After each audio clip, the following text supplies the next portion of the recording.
البيع على التصاميم. ولإثراء هذا النقاش أسعد دائما باستضافة رجل القانون والمختص في مجال العقود الأستاذ عادل فارس. مرحبا بكم سيدي الكريم. مساء الخير أخت مروة، تحية طيبة لك ولطاقم القناة وللمشاهد الكريم. مرحبا أستاذ دائما في البداية وكالعادة تعريف بالموضوع القانوني، ماذا نقصد بالبيع على التصاميم؟ نعم، البيع التصاميم هو من البيوع الخاصة جدا. نعم، لأنه هو بيع يعني يبرم في إطار قوانين الترقية العقارية. نعم، يعني أنه البائع يجب أن يكون مرقي عقاري. نعم. بيع التصاميم لا يمكن أن يبرمه أي شخص، فقط المرقي العقاري هو الذي يستطيع أن يبرم البيع التصاميم. نعم. وهذا البيع التصاميم في سرده تاريخي، يعني كيفاش وصلت للبيع التصاميم، هو عندما ظهرت التجارة العقارية بعد ما تطورت المدن وكبرت المدن وتطور علم الهندسة المعمارية، بدأت التجارة في العقار، شراء وبيع، أمر عادي طبعا. نعم. ولكن لما الناس ولات تبني، كاين ناس اللي تبني وتبيع، مش مشكل كذلك. نعم. نهار وصلت الأمور أنه المرقي العقاري يعني اللي يمارس تجارة في العقار يبني بدراهم الناس، اللي يوقعوا المشاكل. نعم. وقعوا مشاكل، وقعوا تجاوزات، كاين مشاريع تعثرت، كاين ناس نصبت على الزباين ديالها. هنا جات قوانين الترقية العقارية دخلت لتؤطر هذا العمل، تنظموا، لأنه ما بغاش توقفوا. هذه عمل يلبي حاجية الناس، يعني خاصة في البيع التصاميم. يعني الإنسان اللي يشري يدفع ثمن بالعقل. نعم. واحد اخر مثلا باش يعني حتى يتمكن انه يجمع هذاك المال كامل، ربما صعيب عليه، ولكن اذا كان يدفعه بالعقل فهو نوع من التسهيل، نوع من الراحه. نعم، من الراحه. يعني كان امكانيه نقتني عقار، ربما لو كان باش نجمع عمري ما نقتني. فدخل المشرع ينظم هذا العمل، هذا انه المرقي العقاري يشيد المشروع باموال الناس. نعم. وبالنسبه للمرقي العقاري يشيد المشروع باموال الناس، يعني اموال الناس مصدر تمويل له. نعم. فكاين مرقي عقاري اللي يخير مصادر اخرى، كاين اللي عنده اموال هو يبني بها المشروع تاعو، هو يعني ينفقها في المشروع تاعو. كاين اللي مثلا يلجا الى طلب قروض من البنوك، من الخواص مثلا، فعنده اليه انه يعني ينجز المشروع بامواله او بقرض. نعم. وهنا ينجز المشروع يكمله ويبيع للناس. نعم. هنا ما عندناش اشكال، قاعد في العمليه هذه، هذا بيع ناجز يسموه. نعم. هنا يطبق عليها قواعد البيع العادي. اما في البيع التصاميم، المشتري يشري على تصاميم. على التصاميم هي كلمه رحيمه، نقدر نقولوها بصراحه، يشري رسومات، تخطيط مخطط. رسومات. نعم. يعني اي واحد يشري رسومات ما شراش، يعني صحيح. رسومات. فالبيع التصاميم جاي ينظم، قلت لك، العمليه انه المرقي العقاري يشيد باموال الناس. فالمرقي العقاري كخلاصه عنده حق يمارس الترقيه العقاريه، انه ينجز المشروع ويتم ويبيعه للمشتري بيع عادي، لانه هنا ضمانات المشتري متوفره، البنيان موجود.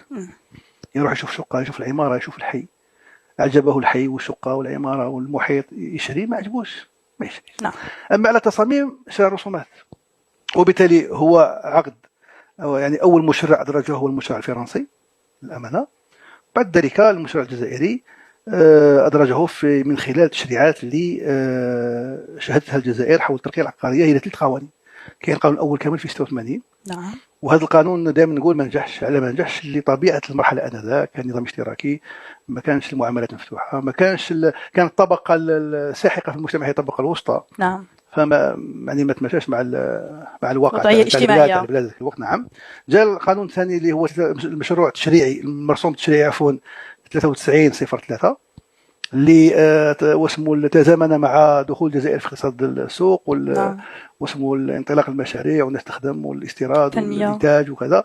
فلقى رواج كبير يعني كانت مشاريع كثيره انجزت في ظل هذا القانون. هذا القانون كان فيه بعض العيوب وبعض النقائص. نعم. اللي جاء قانون ثالث استدركها، اللي هو السير المفعول الى من هذا القانون 11/04، واللي نظم البيع التصاميم كأحد الطرق اللي يقدر المرقي العقاري يبيع بها. نعم. فواش دار المشرع في البيع التصاميم؟ مد مجموعة ضمانات للمشتري، واللي لازم المواطن الكريم يعرفها باش يعرف حقوقه.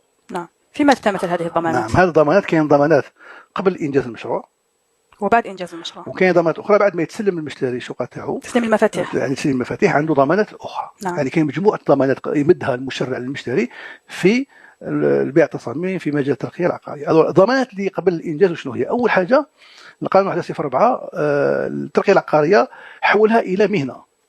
المرقي العقاري ممتهن مهني، ماهوش تاجر فقط. لانه قبل 11/4 كان اي مرقي عقاري يتحصل على سجل تجاري يمارس الرقي العقاري، يعتبر تاجر. بعد 11/4 لا لازم يطلب اعتماد من مصالح وزاره السكن. نعم. والاعتماد حتى يسلم له يعني يوقع تحقيق عليه اجتماعي، تحقيق مالي، يعني يعني وزاره السكن ولا مصالح وزاره السكن تتاكد من انه هذا الشخص يقدر يمارس الترقيه العقاريه وعنده الوسائل الكافيه واللازمه انه يمارس الترقيه العقاريه. نعم. فهذا الاجراء مثلا صفى الساحه من المرقي العقاريين الفارغين. نعم. ان صح التعبير. هذا اول ضمان. الضمان الثاني، الدوله انشات صندوق تحت وصايه وزاره السكن واسمه صندوق الكفاله، صندوق الضمان والكفاله المتبادله. هذا صندوق الضمان المرقي العقاري ما يقدرش يبيع على التصاميم حتى يامن المشروع عند الصندوق. هذا الصندوق كيما لاسيرونس، كيما التامين العادي، كيما التامين العادي تاع السيارات والعقارات وكذا، شركات التامين الموجوده حاليا اليوم في الجزائر. هو فقط متخصص في الترقيه العقاريه، في مجال الترقيه العقاري لتامين المشاريع على التصاميم. كل المشروع بعدد الشقق كامل، المشروع بالقيم تاع الشقق. المشروع بالقيمه تاعو كامله. اذا كان المشروع مثلا قيمته مثلا 100 مليار، فالمرقي العقاري يسدد اتاوه تامين على 100 مليار. نعم. كيامن على المشروع. صندوق الضمان واش يضمن للمشتري؟ ماذا يضمن له؟ اولا يضمن له اذا هذا المشروع لا قدر الله تعثر من البدايه، قال المشروع لم ينطلق ولا انطلق وما وصلش انه ينتهي من اشغال الاساسات لي فونداسيون، تعثر يعني ما كملش لي فونداسيون وتعثر. هنا الصندوق يضمن انه يعوض للمشترين الدفعات الاولى التي تم تسديدها للمرقي العقاري. الدفعه الاولى حددها القانون 20%. الدفعات تسدد كامله كما دفعوها كما يسترجعوها اكيد اذا المشروع تعثر. فالصندوق الضمان يعوض يعني بنفس القيمه الماليه الدفعه الاولى. لانه الدفعه الاولى تسدد بعد توقيع البيع التصاميم. المشروع اللي تعثر وما يعني المرقي العقاري في الانجاز ما خرجش من اشغال الاساسات وتعثر المشروع، توفى المرقي العقاري او افلس او اي عارض وقع له، يعني لم حال الى دون تعثر المشروع. هنا صندوق الضمان يضمن للمشتري انه يعوض له الدفعه الاولى اللي سددها. هنا المشتري مثلا اللي سدد اكثر من الدفعه الاولى لا قدر الله ماهوش مضمون في حدود الدفعه الاولى فقط. واضح. وهذا الشيء يقولوه للمشتري قبل ما يسدد الدفعات. اكيد كي يروح عند الموثق يشرح له هذه ضمانات. هذه كلها ضمانات المشتري. الموثق البيع تصاميم القانون الزم عليه طبعا انه يشرح هذه الضمانات للمشتري على التصاميم. يسمى المقتني، يعني كاصطلاح في قانون الترقيه العقاريه المقتني. اذا كان مشروع تجاوز اشغال الاساسات، خرج من الفونداسيون، هنا صندوق الضمان يحل محل المرقي العقاري اذا المرقي العقاري تعثر وهو اللي يكمل المشروع. يعني عندنا صندوق الضمان عنده طريقتين يتعامل معها مع المقتني. مع المقتني بخصوص المشروع. اذا قبل الاساسات يعوض الدفعه الاولى، اذا تعثر المشروع بعد الاساسات بعد اشغال الاساسات، صندوق الضمان والكفاله المتبادله يحل محل المرقي العقاري في انجاز واتمام المشروع. هذا ضمان ثاني. الضمان الثالث لضمان جوده البناء من حيث الاشغال الكبرى. القانون اليوم يلزم المرقي العقاري انه يتعاقد مع CTC، الهيئه الوطنيه للمراقبه التقنيه للبنايات، اللي هي هيئه تابعه للدوله تراقب عمليه الانجاز من حيث المخاطر المتعلقه بالانجاز. وهذا CTC وهذا الشرط هذا ندار من باب يعني واسمه سد الثغرات اللي كان في القانون الاول.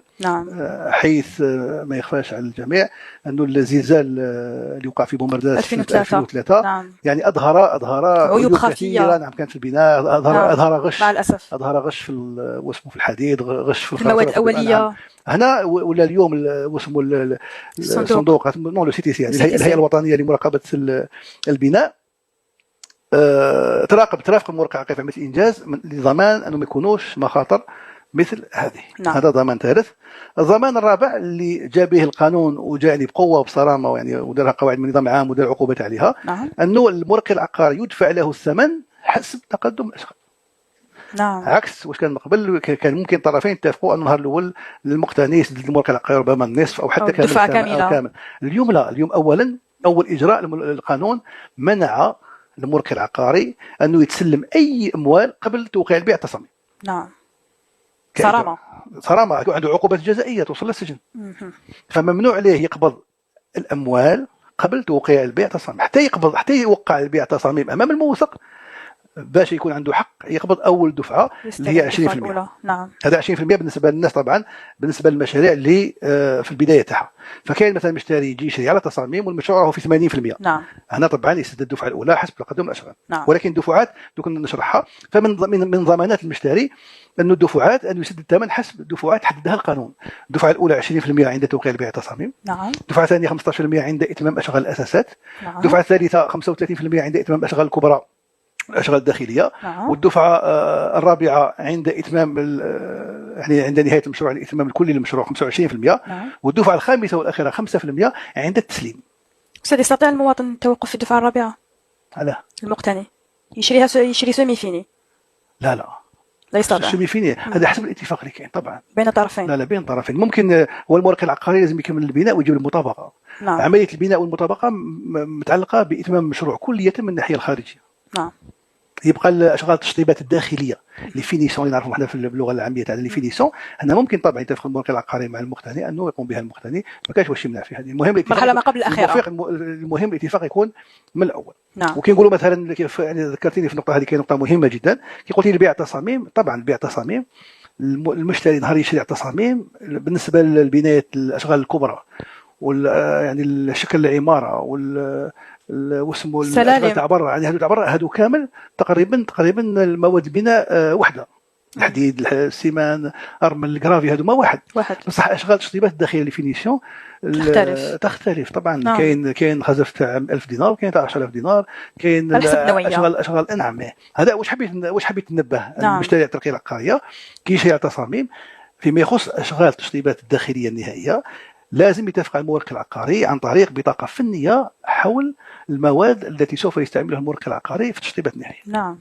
لأنه لو كان ما يتفقش عليها وما تكونش بطاقة تقنية، طبعا ممكن يلقى مواد مستعملة مخالفة للسعر مدفوع من بالك الانواع ضعيفه كامل ولا. نعم. يعني فهمتي.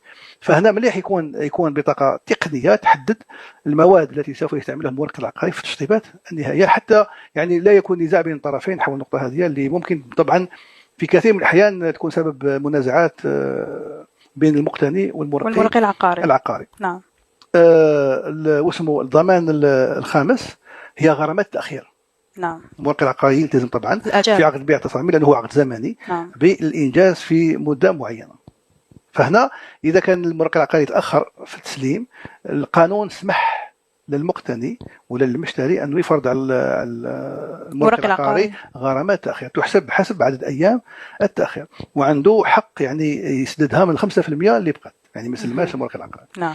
والغرامات التاخير كذلك عندها قاعده حدها القانون انها في جميع الحالات لا يمكن ان تتجاوز 10% من الثمن. نعم. يعني اذا كان مثلا شقه ثمن تاعها 10 مليون فالحد الاقصى لغرامات التاخير لا يمكن ان تتجاوز 1 مليون دينار جزائري. نعم. هذا فيما يخص غرامات التاخير. والضمان الاخير قبل التسليم بالنسبه للمشتري هو انه يروح يعين العقار قبل التسليم ويشوف اذا ما كانش عيوب ظاهره، عيوب اللي تبان بالعين المجرده، معاينه بالعين المجرده، يحب ماديه، يحب معاه خبير، حقه. المهم يدير معاينه قبل الاستلام. نعم. اذا كان ما كانش عيوب ظاهره فيستلم، اذا كانت عيوب ظاهره عنده حق ما يستلمش حتى تصلح هذه العيوب. نعم. او حتى يستلم مع وضع تحفظات في العقد انه كاين عيوب ظاهره يلتزم المورق العقاري باصلاحها مثلا. نعم. هذوما 6 ضمانات قبل التسليم. نعم. وبعد التسليم عنده 3 ضمانات. الضمان الاول هو ان المورق العقاري ممنوع يسلم له حتى يستصدر شهاده المطابقه. أكيد. من المصالح المعنية اللي هي ضمان المشروع المطابق والقوانين والمعايير في المواصفات تاع البناء. الضمان الثاني هو قانوني، وين المورق العقاري يضمن حسن تنفيذ الأشغال لمدة سنة كاملة من تاريخ التسليم. نعم. يعني من تاريخ اللي يتسلم فيه المقتني الشقة نتاعو وحتى السنة، حتى يدور العام ويجي سنة. إذا وقع أي يعني إذا هدم أو فساد في البنايات أو الأجزاء تاع البنايات، المورق العقاري ملزم أنه هو يصلحها. وإذا رفض يصلحها المشتري يحدد القانون أنه يدير إعداد لمدة شهر. نعم. إذا ما صلحهاش عنده حق يطالبه بكل أوجه المطالبة القانونية. نعم. والضمان الأخير بعد التسليم هو التأمين العشري. هذا التأمين العشري هو خاص بالمهندسين والبنائين. نعم. في البناء. هذا المورق العقاري القانون فرض عليه أنه يتضامن معهم، وهو اللي يمنح ضمان عشري للمقتني. يعني ما عندوش حق يقول للمقتني أشوف اللي بنى لي. نعم. يعطيك الضمان العشري. لا، المورق العقاري هو اللي يدير تأمين للمشروع كامل، للمجمع السكني ولا للمشروع العقاري عن شركة التأمين، ماشي عن صندوق ضمان، عن شركة التأمين.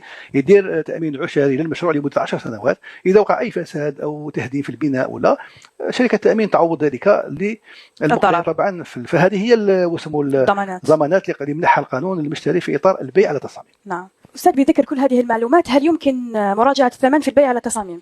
هو طبعا هو في البيع تصاميم كلمة مراجعة الثمن ولا إجراء مراجعة الثمن هو وارد. نعم. لأنه علاه في البيع الناجز المورخ العقاري كمهني وتاجر ومستثمر، هو طبعا يبيع باش يحقق فائدة، يقدم خدمات للناس. نعم. يقدم أقل خدمات طبعا، ولكن في النهاية لازم يدير فائدة وإلا المؤسسة تعود توقف. نعم. فالبيع، ثمن البيع اللي يبيع به يتشكل من ماذا؟ يتشكل من تكلفة الإنجاز نعم. زائد هامش الربح. نعم. تكلفة الإنجاز وش فيها؟ فيها عناصر، فيها اليد العاملة، مواد البناء، واسمه عدد البناء. هذو هما العناصر اللي يتشكل منها ثمن تاع تكلفة الإنجاز. نعم. في البيع الناجز المورخ العقاري يدفع على باله شحال دفع ويزيد هامش الربح. في البيع التصاميم يبيع لك بثمن بعد ما قدر تكلفة الإنجاز على حسب الأسعار الموجودة في السوق اليوم. فإذا هذه الأسعار مثلا تغيرت بالزيادة، هامش الربح تاعو ينقص يقل. وإذا تغيرت الأرباح ولا تغيرت الأسعار بالنقصان، هامش الربح تاعو يزيد. فهنا مراجعة الثمن طبعا واردة في القانون تاع الترقية العقاري، سواء بطلب من المورخ العقاري ولا بطلب من المشتري على حسب الحالة. نعم. فقط المراجعة تاع الثمن تكون بناء على التغييرات الرسمية للأسعار. نعم. سواء يد العاملة ولا مواد بناء ولا عدد بناء. نعم. ما هوش قضية سوق سوداء ولا سعر برا ولا يعني. باش المورخ العقاري مثلا يراجع الثمن ولا السعر، لازم تكون نصوص قانونية ولا يعني إثباتات قانونية أنه السعر تاع مثلا اسمنت تغير، تاع الحديد تغير، زاد إلى آخره. نعم. هذه المراجعة تاع الثمن، هذا هو الهدف منها. ونشير كذلك إلى نقطة أخرى، كاين بعض مثلا المورخين العقاريين الخواص حتى العموميين يحب يطلب مراجعة الثمن في بيع ناجز. هذا غير ممكن. بيع ناجز، شوف بيع ناجز تكلفة الإنجاز تاعو معروفة. نعم. وسعر البيع في بعض الحالات في بعض المؤسسات العمومية، المؤسسات الترقية العقارية العمومية، يعني السعر محدد قانونا، فما كانش مجال لمراجعة الثمن في الحالات كما هذه. نقطة أخرى فيما يخص مراجعة الثمن مهمة جدا، أنه قانون الترقية العقارية أعطى مجال للطرفين أنهم يتفقوا في البداية في عقد البيع التصاميم على إمكانية أنه ما تكونش مراجعة، ولكن بالتراضي. نعم. بالتراضي بعد ما يعرف الآثار تاع المراجعة المشتري والمورخ العقاري، ممكن يتفقوا بعد التفاوض أنه هذا الثمن نهائي ولا يمكن يعني لا يمكن مراجعته مهما كانت الظروف. هذا شيء وارد كذلك في القانون. نعم. أستاذ، بذكر مراجعة الثمن، نعم. هل يمكن للمقتني فسخ العقد؟ طبعا شوف، كلمة فسخ في العقود هو كلمة فسخ هي عقوبة. نعم. للطرف الذي لم ينفذ بالاتفاق بالتزاماته. وهذا يكون دائما في العقود الزمنية، لأن العقود الفورية كل طرف من طرفين في التزاماته خلاص. مثلا في البيع نقل الملكية، المشتري يسلم، هذا عقد فوري انتهت الالتزامات بين طرفين وتنفذت وكل واحد وصل الحق دياله. نعم. ولكن في العقود الزمنية الالتزام ينفذ في المستقبل. فالبيع التصاميم هو عقد زمني وين المورخ العقاري يلتزم بتشييد البناء. نعم. والمشتري يلتزم بتسديد الثمن. نعم. وهذه التزامات تنفذ في المستقبل بعد توقيع البيع التصاميم. نعم. فكلمة الفسخ وارد. إذا مثلا المورخ العقاري ما نفذش الالتزامات تاعو وارد، ولا المشتري ما نفذش الالتزامات تاعو وارد. هذا الفسخ عندنا نوعان.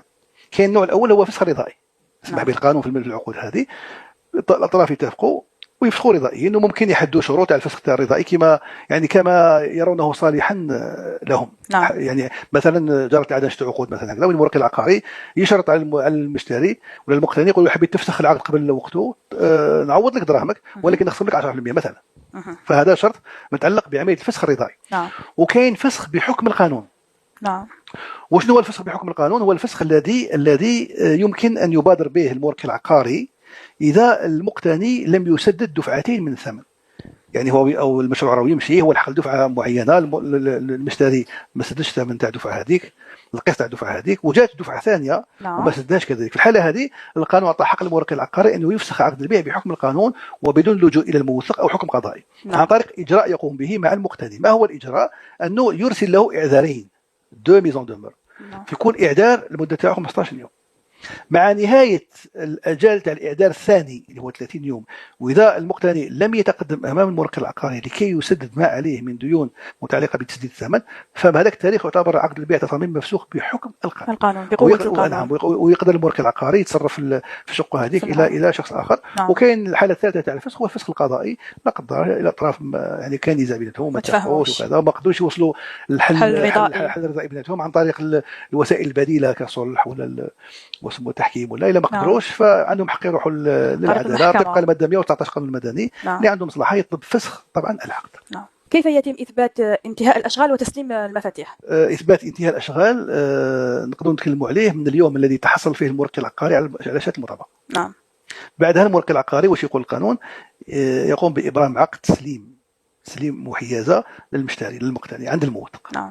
هذا العقد هذايا هو صح محضر تسليم، يسمى محضر تسليم، ولكن في داخله أن كل واحد من الطرفين يبرئ ذمة الطرف الآخر. نعم. والموكل العقاري يقول المشتري سد لي كل ثمن وأبرئ ذمته. نعم. والمشتري يقول الموكل العقاري نفذ الالتزامات تاعو، شيد البناء ما كانش عيوب ظاهره ويبرئ ذمته. نعم. بهذا تكتمل الملكيه كامله، وهذا العقد تاع محضر التسليم يتمم عقد البيع التصاميم ويمشوا مع بعض لإثبات الملكية كاملة. نعم. هذه. شكرا أستاذ فارس على المعلومات القيمة. لا شكرا لوجه. شكرا لكم. مشاهدينا الكرام، لحقنا لنهاية عدد اليوم، وتذكروا دائما أنه لا يعذر أحد بجهل القانون.